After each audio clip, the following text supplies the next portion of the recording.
नमस्कार दोस्तों, कैसे हैं आप सभी लोग? आशा है आप लोग अच्छे होंगे, बढ़िया होंगे, मस्त होंगे। आपका स्वागत है आप एक बार फिर से आपके अपने ऑफिशियल यूट्यूब चैनल पर एजुकेशन पर। इसी हमेशा के साथ इस बार भी आपसे यही आशा है कि हमेशा की तरह लगातार चल रही घटनाओं से, खबरों से, ठीक है, मुख्य ताज़ा समाचारों से आप लोग अवगत होंगे, अपडेट होंगे, ठीक है, परिचित होंगे। तो उसके साथ आज हम फिर से करंट अफेयर्स का न्यू अपडेट आपके सामने लेकर के आए हैं। आपको कुछ इस तरह से समझाने वाले हैं जो आप हमारे व्हाइट बोर्ड पर दिख रहा होगा, ठीक है। तो न्यूज अपडेट में सबसे ज़्यादा मायने बात आपको बताऊं तो क्या रखती है, जो करंट अफेयर्स हम लोग समझते हैं, ठीक है।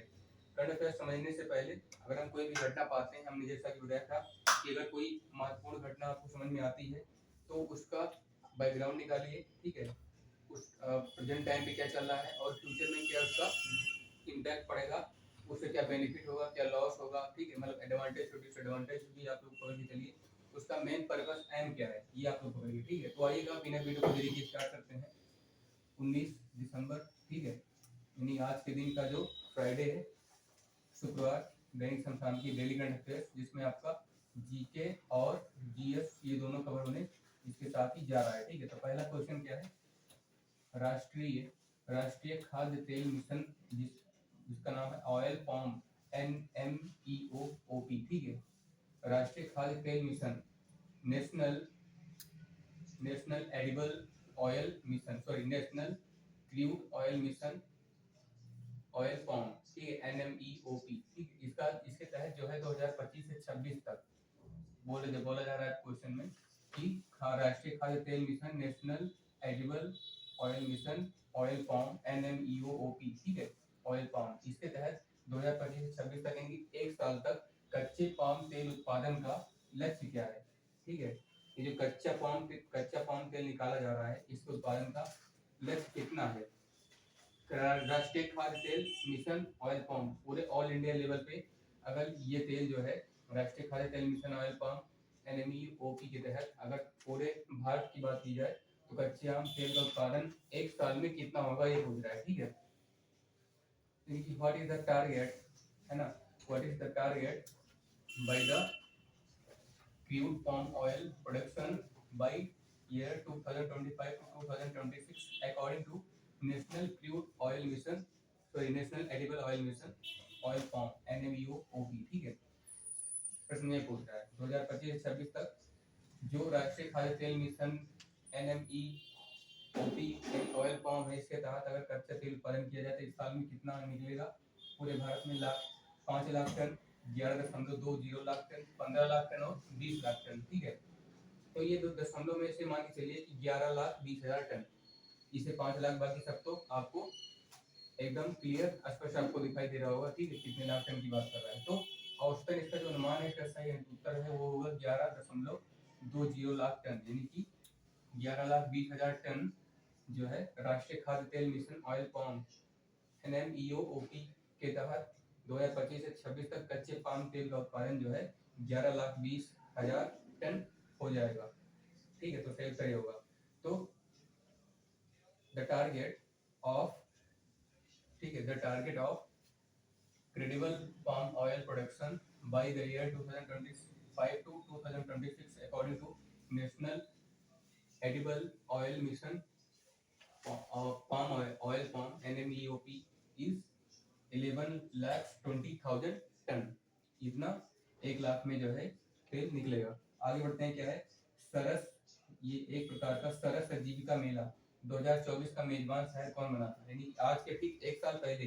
बता दें आपको, इस प्रश्न को समझाने से पहले जो बेसिक करंट अफेयर्स आप लोग पढ़ रहे हैं, लेटेस्ट के साथ साथ एक साल पहले की घटनाओं से भी करंट अफेयर्स के क्वेश्चंस बनते हैं। अगर आप लोग इस बार का एग्जाम देंगे चाहे अगले बार का एग्जाम देंगे तो उससे एक से लेकर के 2 साल पहले के बीच की घटनाओं के क्वेश्चंस, यानी कि जो इंपॉर्टेंट अपडेट्स हैं, इंपॉर्टेंट इवेंट्स अकर हुए हैं, हैपन हुए हैं, ठीक, घटे हैं, उनकी जो घटनाएं हैं उनसे संबंधित क्वेश्चन जो है आपके जीके जीएस में करंट अफेयर्स के साथ पूछे जाते हैं।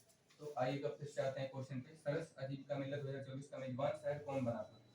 which city, है ना, which city become the hosting city of सरस आजीविका मेला 2024, नई दिल्ली, गुरुग्राम, इंदौर और बिहार। तो बता दें आपको, जो गुरुग्राम शहर है वो 2024 में जब सरस आजीविका मेला लगा था तब का गुरुग्राम जो है मेजबान शहर बना था उस समय का। तो Gurugram city became the hosting city when the सरस अजीविका फेयर 2024 occurred that time। ठीक है, आगे बढ़ते हैं। अंतरराष्ट्रीय सौर गठबंधन आईएसए के 7वें सत्र की मेजबानी कौन सा शहर कर रहा है? कौन सा शहर है जो अंतरराष्ट्रीय सौर गठबंधन इंटरनेशनल सोलर एसोसिएशन के 7th ईयर की होस्टिंग मेजबानी कौन सा शहर, कौन सी सिटी कर रहा है?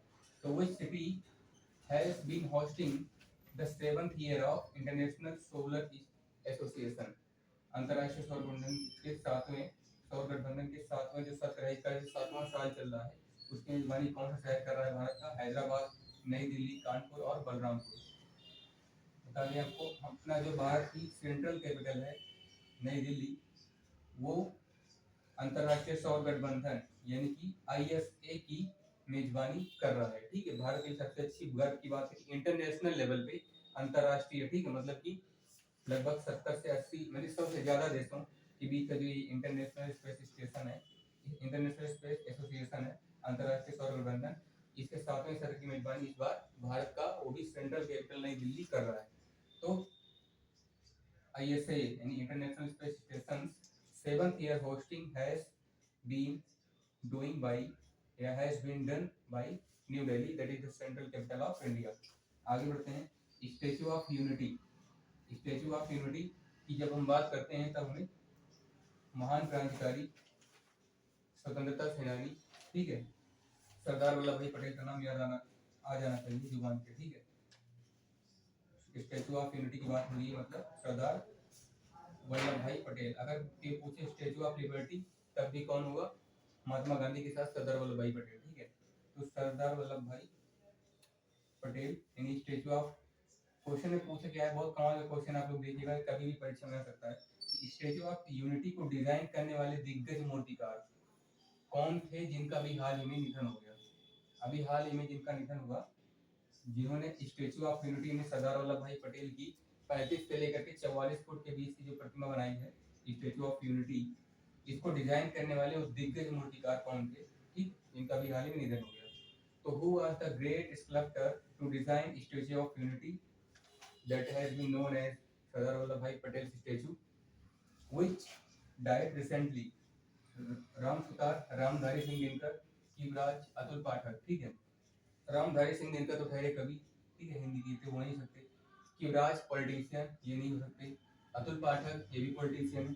Ram Sutar, statue of unity को डिजाइन करने वाले, स्टैचू ऑफ लिबर्टी और यूनिटी की प्रतिमा, सरदार वल्लभ भाई पटेल की प्रतिमा बनाने वाले राम सुतार जी ने स्टैचू ऑफ यूनिटी को डिजाइन किया था, जो कि सबसे दिग्गज मूर्तिकारों में से एक है, जिनका भी हाल ही में निधन हो गया। तो स्टैचू ऑफ यूनिटी यानी कि the great sculptor was Ram Sutar, who designed statue of unity and died recently. ठीक, आगे बढ़ते हैं। सबसे लास्ट वाला क्वेश्चन, हाल ही में किस नेता ने भारत को अद्भुत भारत कहा था? अद्भुत भारत है ना, अद्भुत का मतलब आपको पता चल गया होगा, वंडरफुल इंडिया, ग्रेट इंडिया, ठीक है, चार्मिंग इंडिया, ऐसा कहा था किस नेता ने? वो विदेशी नेता है। तो विच फॉरेन लीडर, यहाँ पे आप लोग प्रश्न में विदेशी समझ लेगा, लिख दे रहे हैं इधर, ठीक है, यहाँ पे विदेशी है ये। Which foreign leader called India the wonderful India? Which, ठीक है, विच फॉरेन लीडर कॉल्ड, या which foreign leader said India the wonderful India, the great India, कुछ भी आप लोग कह सकते हैं। वो कौन से हैं? पहले तो चीन के वीर सपूत, वीर महान राष्ट्रपति शी जिनपिंग हो सकते हैं, या तो अमेरिका के डोनाल्ड ट्रंप जो प्रेसिडेंट है इस टाइम के, व्लादिमीर पुतिन जो कि रूस के रूस के राष्ट्रपति हैं, जो कि अभी हाल ही में भारत आए थे। ठीक है, 4 से 5 दिसंबर के बीच 2 हफ्ते हो गए। जेलेंस्की जो कि रशिया के साथ, पुतिन के साथ युद्ध में व्यस्त हैं, ये हो सकते हैं। तो आप लोग अनुमान लगाइए। तो हमने परसों के न्यूज़पेपर में यानी कि 15 दिसंबर, ठीक है, सॉरी 16 दिसंबर न्यूज़पेपर में हमने पढ़ा था कि डोनाल्ड ट्रंप जो कि अमेरिका के महान राष्ट्रपति हैं, जैसे जैसे इलेक्शन का टाइम आ रहा है, वैसे वैसे भारत को अब टैरिफ लगाने के बाद जब कम हो गया थोड़ा सा, तो जो है भारत को क्या कह रहे हैं कि भारत अद्भुत भारत है, मोदी जी की प्रशंसा कर रहे हैं, इंडियन पीएम मोदी जी की प्रशंसा कर रहे हैं उस टाइम जब भारत आए थे। ठीक है, तब से लेकर के आपके रिलेशन को अच्छा बता रहे हैं कि अब सुधार हो रहा है, तो अद्भुत इंडिया उन्होंने कहा। तो Donald Trump called India the great India the charming India you can say, या फिर द वंडरफुल इंडिया, ठीक है। तो the foreign leader, the president of America USA Donald Trump called India as अद्भुत Bharat, in English charming India और wonderful India, ठीक है। तो ये विकल्प सही हो जाएगा कि डोनाल्ड ट्रंप ने कहा, जो कि अमेरिका के राष्ट्रपति हैं, ठीक है। तो Donald Trump called India the wonderful India. तो ये रहा दोस्तों आज का basic current affairs latest news updates लिया गया। आशा है कि आपको समझ में आया होगा। अगर समझ में नहीं आया है तो दोबारा से वीडियो को देख सकते हैं। जितना ज़्यादा आप हो सके आप लोग इस वीडियो को अपने दोस्तों के साथ शेयर कीजिए। आपका ये कर्तव्य है भारतीय नागरिक होने के नाते, और हमारा भाई होने के नाते, बहन होने के नाते, जो भी हैं आप लोग, ठीक है। तो अगर आपको इसमें से कोई भी मिस्टेक समझ में आती है तो आप लोग कमेंट में जरूर बता सकते हैं। इसी के साथ आप लोग पढ़ते रहिए, मस्त रहिए, आपका दिन अच्छा हो, पेपर अच्छा जाए। नमस्ते, जय हिंद।